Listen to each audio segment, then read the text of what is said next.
The Amiga has always belonged to the dreamers. It was invented by an eclectic band of individuals led by Jay Miner, a group that became close friends with an active sense of humor, an overactive work ethic, and an almost childlike enthusiasm. They set out to make their dream computer, one they'd like to use themselves, real cool, real fast, with lots of power and lots of whizzy demos.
Buen día, buenas tardes, buenas noches. Espero que estés muy bien. Yo estoy muy bien.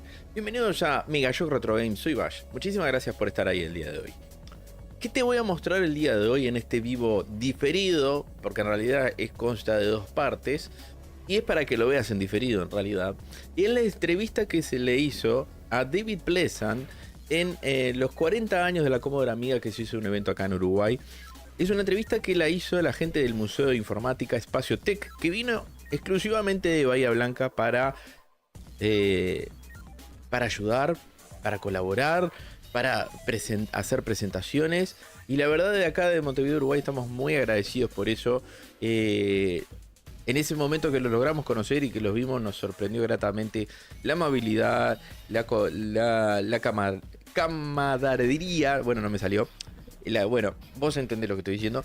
Y ellos consiguieron algo que acá en Uruguay no habíamos conseguido, y es tener una entrevista internacional con uno de los que participaron en la empresa Commodore por allá por los años 90, y sobre todo al final de la vida de la empresa Commodore como tal, que fue un CEO de Commodore Amiga en UK.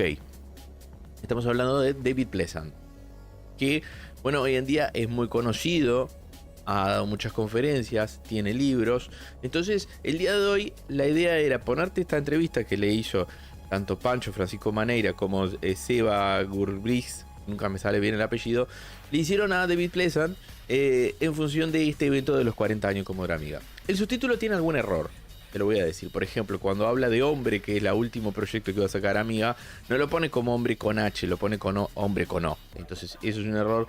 Pero son errores que, en cierta forma, del subtítulo, pequeños detalles que igual el contexto se entiende, por lo cual me pareció bien dejarlo y bueno, y que quede así, ¿ah?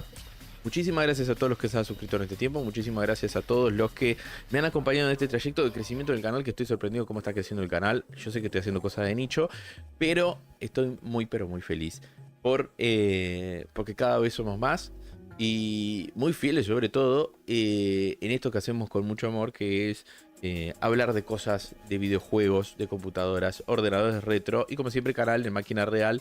Tratábamos de poner un hardware. En el día de hoy tocó algo especial, tocó una entrevista a una persona, como te digo, muy importante, como el señor David Pleasance. Así que te voy a dejar con la entrevista, espero que la disfrutes.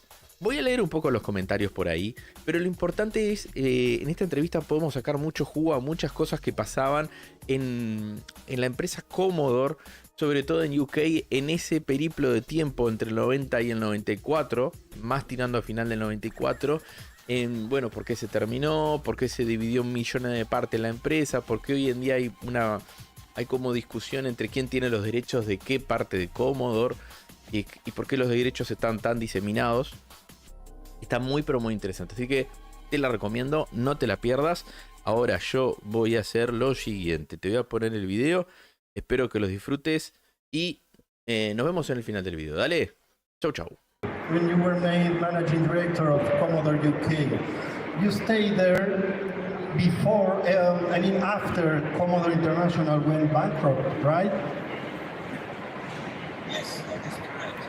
We in Commodore UK, we were the strongest subsidiary of all of Commodore's businesses around the world.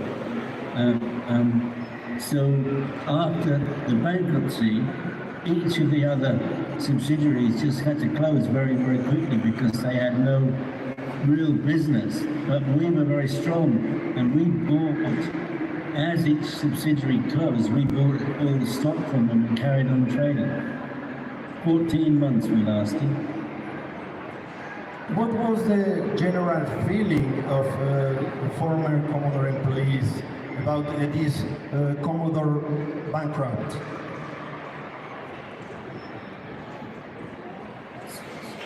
Understand that? What was the general feeling? Yes. Can you speak up a little bit? Yes. I was asking you, how are you feeling? All the employees about the Commodore bankrupt. Did you see it coming? Was it a surprise? Honest with you, it was not a surprise to me. As far as I'm concerned, I joined Commodore in June of 1983, and I knew within a few weeks that one day they would not be around because they did not have a business plan of any kind. What is the myth about you were getting closer to make a deal to become the new ownership of Commodore? How was that situation?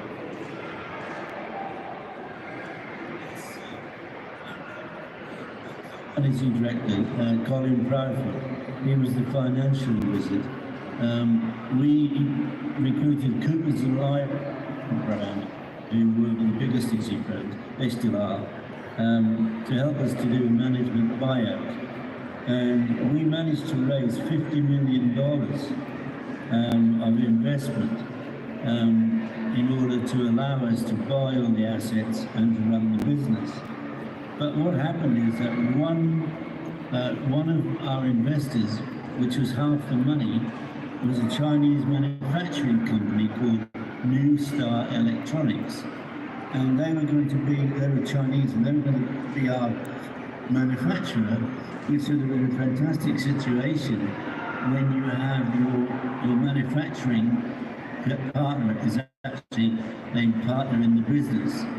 So they would have given us obviously very, very good preferential terms. But what happened is that 2 days before the auction, where the assets were bid for, Petro Tichenko, who was ex-Commodore and was then working for ESCOM, he lured them away. He said to them, don't pay $25 million. You can come with us and get it for a lot less money, and we'll do the deal with you. Which of course they never honoured anyway. So once New Star Electronics pulled out from our management buyout bid, we had no way of continuing the purchase. People said, well, hang on, Commodore sold for $15 million. How come you didn't buy when you still had $25 million left? Which we did. But the fact of the matter is that nobody would have given Commodore credit terms because all of the suppliers of the componentry had all just been burned by Commodore's bankruptcy and been left with massive debts. So we knew that we would have to finance ourselves for several months before we could get some credit terms.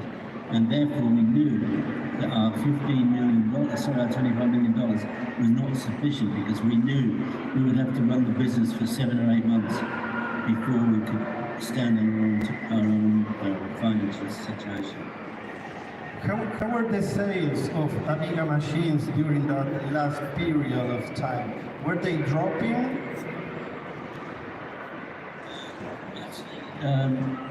Of course they were, because the whole market was changing.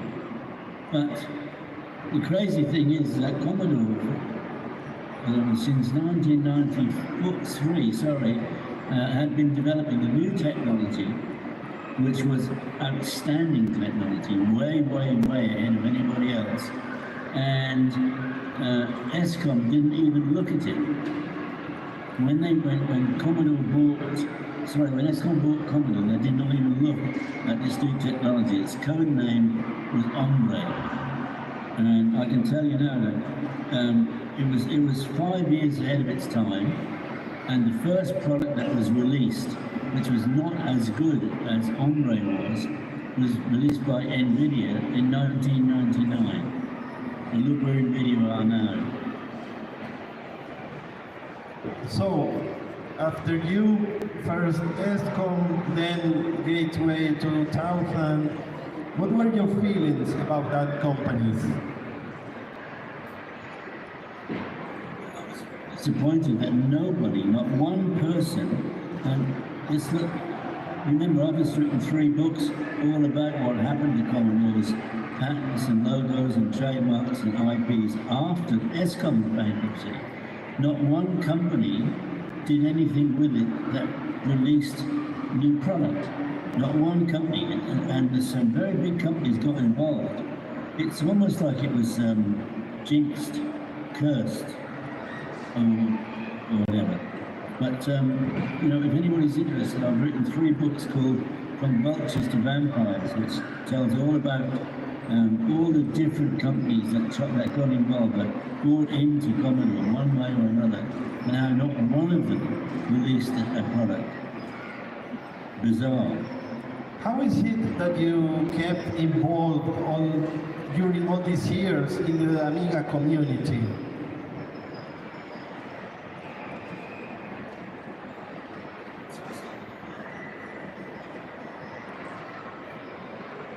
Can you repeat that, please? Yes. How is it that you kept involved during all these years in the Amiga community? Sorry, actually, because to be honest, after we were cheated out of the management buyout, I just was very battered and bruised, and I completely got out of the industry in every possible way. I changed my whole life. Actually, I'm married. I married a girl from the Dominicana. We went to Australia. We had a restaurant for 5 years, Mexican restaurant. And I just got out of the industry completely. Then, out of the blue, in 2015, I got an email came in from these guys organising the Amiga 30 anniversary event in Amsterdam. And they said to me, David, would you please come and give a talk? And how much would you charge? And it was a complete shock to me. But anyway, I got back to them and said, look, I don't know what on earth you want me to say. It's been a long, long time. I certainly wouldn't charge any money. But on the other hand, I don't think it should cost me any money. If you want me there, if you pay a cheap airfare and a cheap bed and breakfast, I'll be there, it's fine. The interesting thing was that when I walked into that event, I was absolutely swamped by a whole lot of people said, can I have your autograph? Can I have a selfie? And I didn't know who they were talking to. I had no idea that people in the community had held me in such esteem, which they clearly did. I then went to, 3 months later, I went to the 30th anniversary one in Germany, and the same thing happened. So ever since then, I've been getting involved in as many events as possible. I mean, even early, the 3rd to the 7th of April, I was in New Jersey. It was a big event run by the Vintage Computer Federation, East Division. They put on a 3-day event celebrating the 40th anniversary of Amiga, and they flew me out there. And that was really wonderful for me because I met a lot of the Amiga engineers who I've known for a long time, but I'd never met them before. And for me, that was a fantastic 3 days, really good. And got many more events coming up. The next one is next month in Kenilworth, which is in the UK. I've got events in Italy, in Spoleto, in the Passione Amiga magazine in Italy. It has an annual open day. And then, of course, we've got the Amiga 40th event in Germany in October. That's going to be huge as well. So, yeah, the thing is that the community is bigger now, I think, than it ever was. It's growing and growing and growing. When exactly did you decide to start writing your memoirs about your time in Commodore?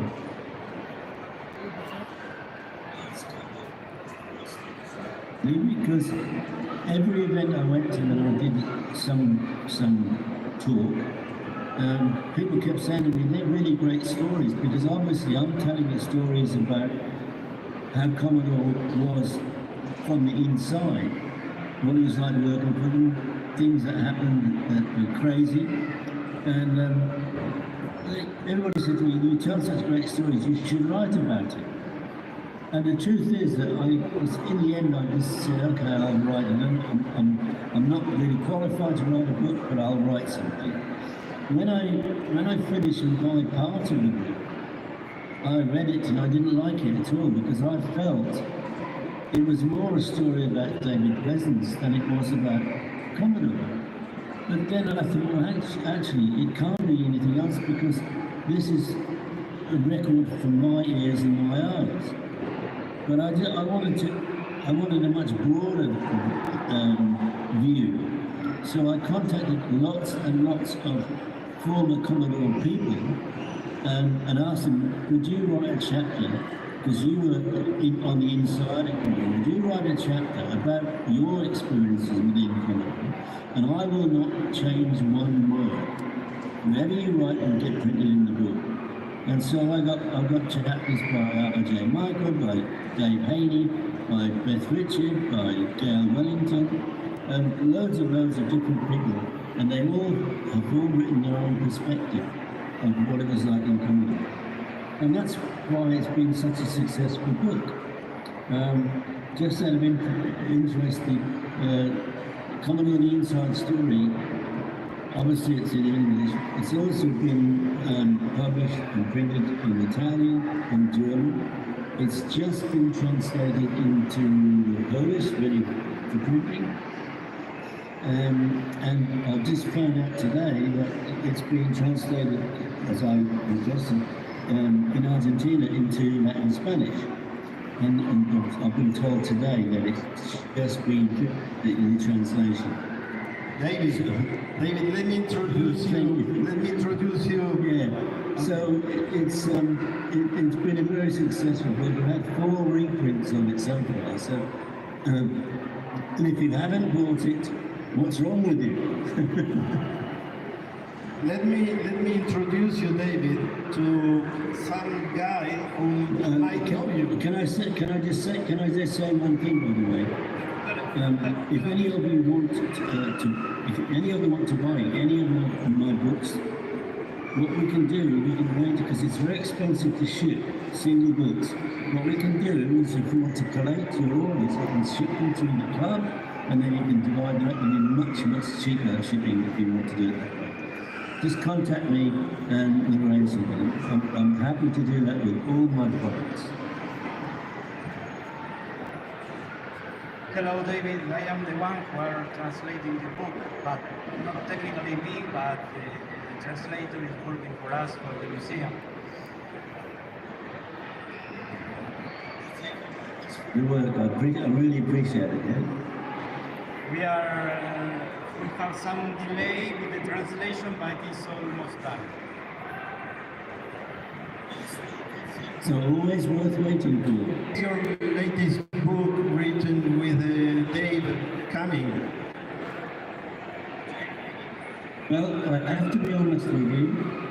It's much later than it should have been for a number of reasons. First of all, I have to be honest. I'm now 76 years of age, and I went through a period of about 4 months where I was extremely tired, fatigued all the time, which is all just part of my age process. I feel a lot better now, but that really slowed me right down. But also, I have to be honest with you, and that is that Dave Haney is very, very terrible at replying to emails. So I'll send him information, say, can you work on it and send it back to me? And frankly, he doesn't do that. But I was with him at the beginning of April in New Jersey, and I did kick his backside and said, come on, come on, come on. So the book is a little bit, it's later than it should be. However, there is some really interesting, exciting news which I can't announce just yet, but it is making the end story of my book slightly different.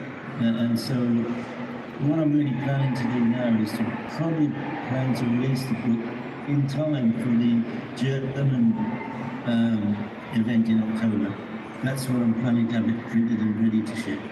So when can we expect the book to be released? October. For the German Amiga 40 event in Mönchengladbach. Okay, right. David, what is your general vision about all the different branches that the Amiga community has taken, either vampires or pie storms or keeping Amiga classic? What are your thinkings about it? I mentioned before, for me, the ideal technology would be a big leap forward in the Amiga technology, because even though the Amiga was fantastically well advanced, lots of products can do even better things today. So I would like to have seen the Operator project continue,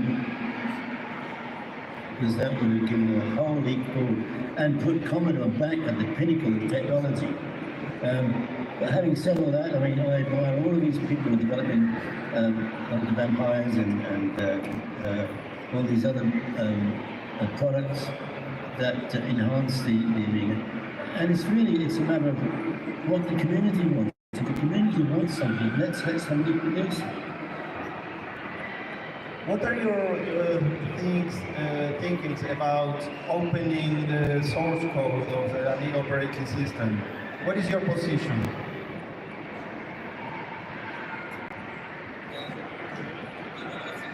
Been open sourced from a long time ago. The situation is, and again, I'll only ever be honest about my feelings. Hyperion, who have the rights to the operating system, has up until recently been run by Ben Herman, who is a lawyer. He loves all the challenges that particularly made clientele. He loves it because he puts the business through his law company, so it doesn't matter, he's making money with all of these lawsuits that go on, one after another after another. However, as I understand it, Ben Herman has been struck off for various activities. It's hearsay, so I'm not libeling anybody, but I understand that he has been struck off. He is no longer the managing director of Hyperion, and his two former partners are now taken over, and I believe that they are more liberal about allowing what goes on with the new OS as it's being developed. Having said that, I also understand that many of the people that were working on this new OS have not been paid, and that obviously has a bearing on whether the product ever gets released or not. But hopefully somebody will come in, somebody new will come in and take it over and make it available and make it open source, which is really what it should be. That's in my opinion. David, what do you expect for Amiga 40 in Germany?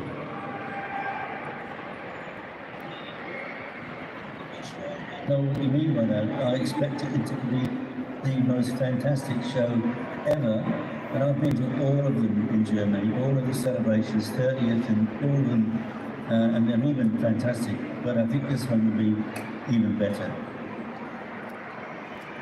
You know that for Encourage us, people to go if you can.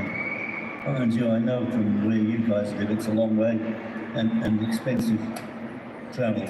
yeah, you know that for us it's a little bit difficult to attend, but on the other hand, next year we will be holding here the first BCC Latin American event, and of course you are more than welcome to come here. My airfare? Maybe we can do a crowdfunding. Well, I'll do anything at all to make it worthwhile. I would love to. I would absolutely adore to. So if we So, if we can, soy hablo un poquito español también. well, if we can pay the tickets for you, you will come here. Well, Argentina technically. Por supuesto. Deal.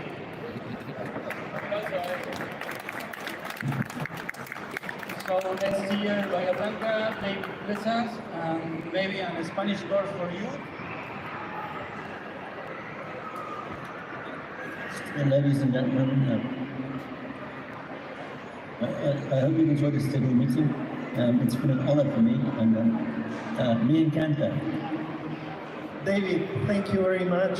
Muchas gracias. It's been an honor for us to have you here.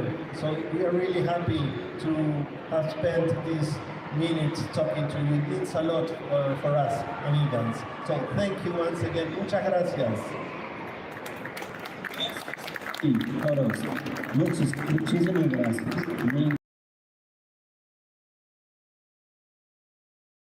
Ahora sí estaba apagado. Ese fue el video de David Pleasance de los 40 años de... Esto está re alto.